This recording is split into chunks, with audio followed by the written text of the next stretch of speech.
That empty feeling in your stomach when she doesn't reply to your text, it's not a sign of deep love or connection. It's a warning signal, a quiet alarm going off inside you that something fundamental is off balance. You're handing over too much of yourself too soon, treating her like the key to unlocking your sense of self-worth. You open up completely, sharing every insecurity, every past hurt, every vulnerable thought, convinced that this raw honesty will draw her in and create an unbreakable bond. But here's the hard truth. It doesn't work that way. Instead of building equality, it sets her up as the ultimate judge of your value. She becomes the one who decides if you're worthy, if you're enough, while your own internal compass, your gut sense of who you are, gets sidelined and ignored. You start waiting for her approval like it's oxygen, and in the process, you dim your own light. This is the first hidden weakness, the misconception that true intimacy comes from total surrender. You think that by giving more attention, more emotional labor, more compromises, you'll earn her devotion. Society drills this into men from a young age. Movies, advice columns, even well-meaning friends tell you to be the nice guy, the one who listens endlessly, who adapts to her every mood, who never rocks the boat. It's sold as the path to romance, but it's a trap. When you constantly adjust yourself to fit her expectations, you erase the very qualities that make you magnetic. Your independence, your mystery, your unapologetic edge. The relationship shifts from a partnership of two strong individuals to a one-sided dynamic where she's the queen on the throne, and you're the servant scrambling for scraps of praise. Think about how this plays out in real life. Early in dating, you might cancel plans with friends to be available for her at a moment's notice. You overanalyze her social media posts, reading into every like or story view as a sign of her interest. When she shares a problem, you jump in with solutions or endless empathy, but rarely do you share your own world on equal terms. Over time, this imbalance grows. She starts to see you not as a partner, but as a reliable fixture. Comfortable, yes, but not compelling.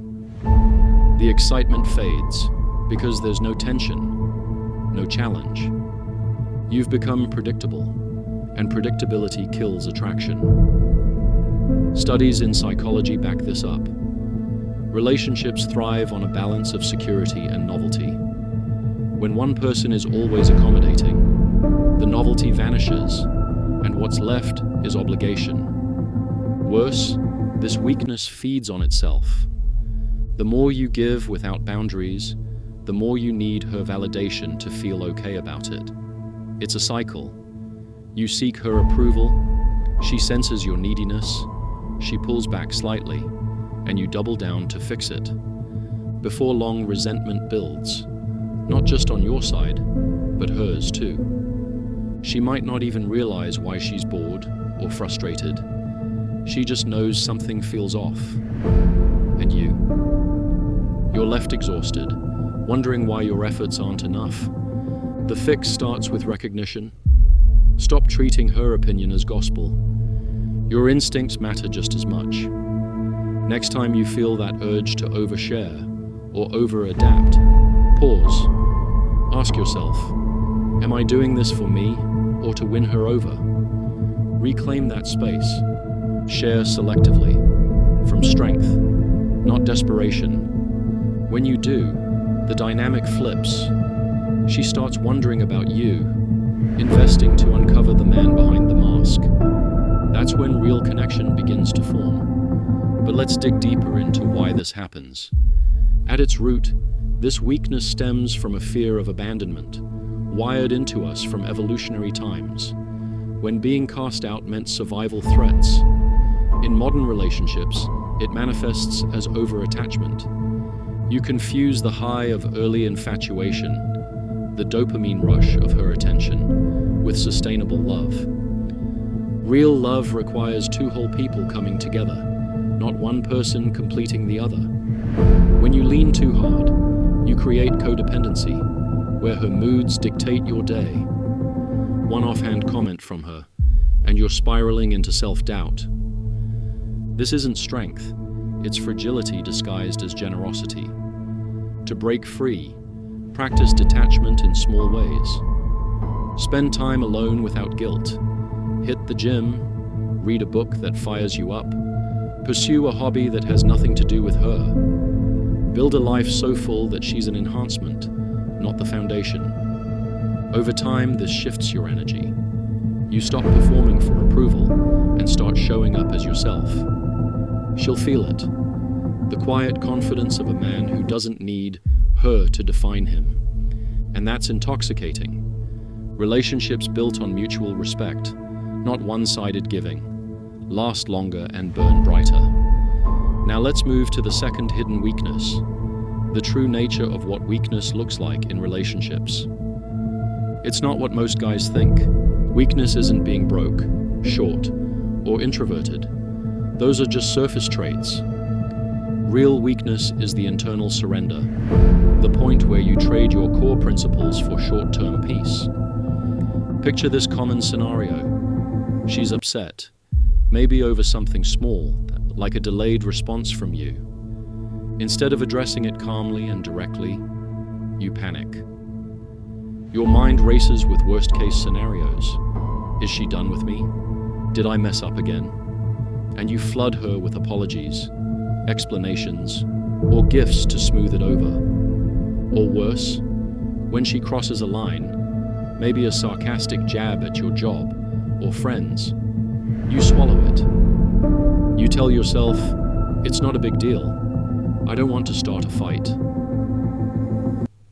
You justify her behavior, reframing it as just how she is, rather than holding her accountable. This response isn't harmless. It's a slow poison that seeps into every part of your life. It erodes your self-esteem. Each time you avoid confrontation or over-apologize, you're training your brain that your needs don't matter. Over months or years, this builds up. Anxiety spikes, confidence plummets, and you start second-guessing every decision. Your body feels it too. Tight shoulders, restless nights, that constant low hum of stress. It's not just emotional, it's physical depletion. You're living in survival mode, always scanning for her disapproval, which leaves no room for growth or joy. Why does this happen? Often it traces back to childhood patterns. If you grew up in a home where conflict meant chaos, yelling parents, silent treatments, or emotional withdrawal, you learned to appease to keep the peace. That strategy worked then, as a kid with no power. But as an adult man, it backfires. It signals to her, and to yourself, that you're not a leader in your own life. She starts testing more, pushing boundaries because she senses no resistance. And you feel emasculated, trapped in a role that doesn't fit. The cost is high. Relationships crumble under this weight. She loses respect, not because you're mean, but because predictability breeds contempt. Without pushback, there's no growth for either of you. You both stagnate. Arguments fizzle unresolved, resentments simmer, and intimacy fades. I've seen it in countless men. The guy who starts strong, full of passion, but 6 months in, he's tiptoeing around her, a shadow of himself. He wonders, why does she treat me like this? The answer is simple, because you've allowed it. To shatter this, start with awareness. Track your patterns. Next time tension rises, notice your instinct to fold. Breathe. Respond from center. I hear you're upset, but that comment hurt. Let's talk about it without blame. It's direct, calm, and owns your space. Boundaries aren't walls. They're guidelines for respect. Enforce them consistently, not angrily, but firmly. If she respects you, she'll adapt.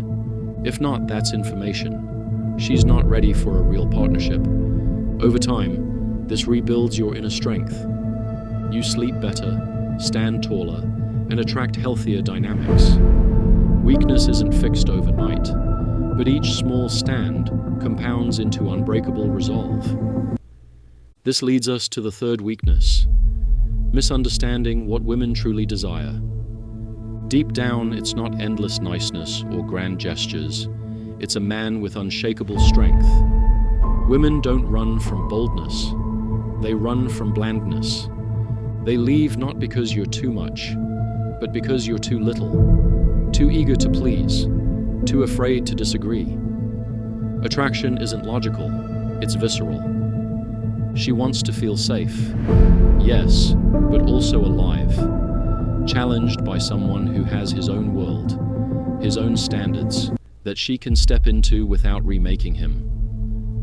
Women are drawn to cues of competence and confidence, signals of a protector-provider who won't fold under pressure.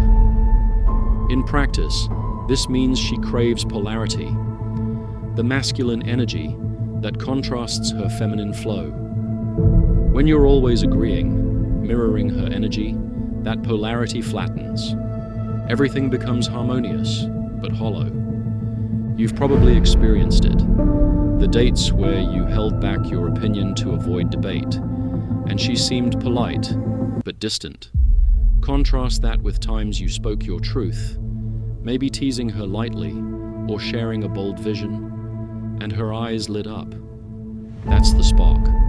Skepticism toward women here isn't about blame, it's realism. Many women, shaped by their own insecurities or cultural pressures, test for strength unconsciously. They withdraw or nitpick to see if you'll chase or crumble. If you do, it confirms you're safe, but unsexy. If you hold steady, it awakens something primal, respect laced with desire. This isn't manipulation, it's instinct. She wants a partner, not a project. To embody this, cultivate your mission. What fires you up outside of her? A career goal, a creative pursuit, physical training? Pour energy there. When you lead your life first, she senses it. Conversations shift. You're not interviewing for her approval. You're inviting her into your orbit. She starts asking about your day with genuine curiosity, not obligation. The result? Deeper connection, because now it's two flames merging, not one smothering the other. But don't mistake this for arrogance. True strength is quiet. The ability to say no without rage, to walk away without bitterness. It's knowing your worth isn't up for vote. Women feel this authenticity. It's magnetic. Ignore it, and you stay in the friend zone of your own relationship, liked but not longed for. Moving to the fourth weakness, the role of tests and the grip of fear. Every woman tests. It's not personal. It's how she gauges your frame. A delayed reply, a playful challenge, a sudden mood shift. These are probes. Will he stay centered or scramble? Most men fail by reacting from fear. The terror of loss that overrides logic. You sense the shift and overcompensate. Double texting, over-explaining, turning into Mr. Agreeable. It's your amygdala hijacking the wheel, screaming, "Don't lose her." This fear isn't abstract. It's rooted in attachment styles, often anxious ones from inconsistent caregiving. You lean in harder when she pulls back, creating a pursuer-distancer loop. She feels smothered, pulls more, you chase more. It's exhausting and erosive. She sees the desperation in your eyes, the way your tone wavers, and attraction tanks. Respect requires resilience. Without it, you're a leaf in her wind. The antidote: embrace non-attachment. Internally affirm, "I'm whole alone. Her choice is hers." When a test hits, pause. No pleading, no probing. This flips the script. She wonders why you're not rattled, starts investing to regain equilibrium. It's counterintuitive, but psychology confirms it. Scarcity breeds value. When you're abundant in self, she chases. Practice through exposure. Simulate tests with a trusted friend. Role-play withdrawal. Practice holding frame. In real time, journal post-interaction. What fear drove me? How could I respond stronger? Over weeks, fear loosens its hold. You become the oak, not the reed. Tests turn from threats to opportunities, proof of your growth. And her? She softens, drawn to the man who can't be shaken. Fifth weakness, the illusion that pleasing her guarantees loyalty. You anticipate her needs, silence your dissent, sacrifice your edges for harmony. Drop gym sessions for her Netflix nights, mute opinions on politics or plans, all to avoid friction. It feels noble. I'm being a good partner, but it's a lie. Pleasing without reciprocity creates imbalance. She enjoys the ease at first, but soon resents the burden. Now she's the decider, the emotional anchor. No one wants a crown they didn't earn. It feels hollow. This stems from provider conditioning, men as fixers. But overgiving signals low value. You're auditioning, not partnering. Comfort kills chemistry. Routines replace romance. Without conflict, there's no depth. No debates that sharpen minds. No compromises that build trust. Passion needs friction, like flint on steel. Break it by reclaiming your time. When she pushes, say, I value us, but this is important to me. It's not selfish. It's modeling self-respect, inviting her to rise. Healthy women respond positively. They want a full man, not a fragment. If she fights it, that's the weakness exposed.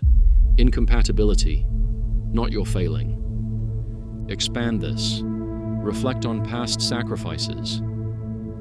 That trip skipped for her family event. Did it strengthen or strain? Reclaim those pieces. Build rituals of equality, shared decisions, mutual support. Over time, pleasing evolves into partnership, where loyalty flows naturally from admiration, not obligation. Sixth, the addiction to reassurance. You crave her texts, her I miss yous, her affirmations like a drug. Silence triggers doubt. Does she still care? You fish for compliments, overshare insecurities for sympathy. This neediness repels.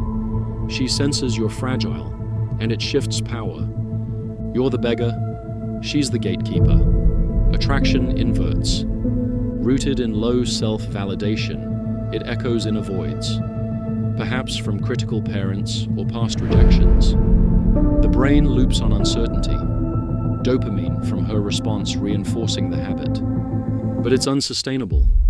No one can fill that tank forever. Instead, align with your purpose. Define your North Star, career, health, legacy. Let relationships enhance, not eclipse. When tests come, hold, breathe, respond brief, act from your values. Will she follow your lead? That is the real test. But even if not, you're winning. Whole, unbreakable. Forge your sovereignty and love will follow.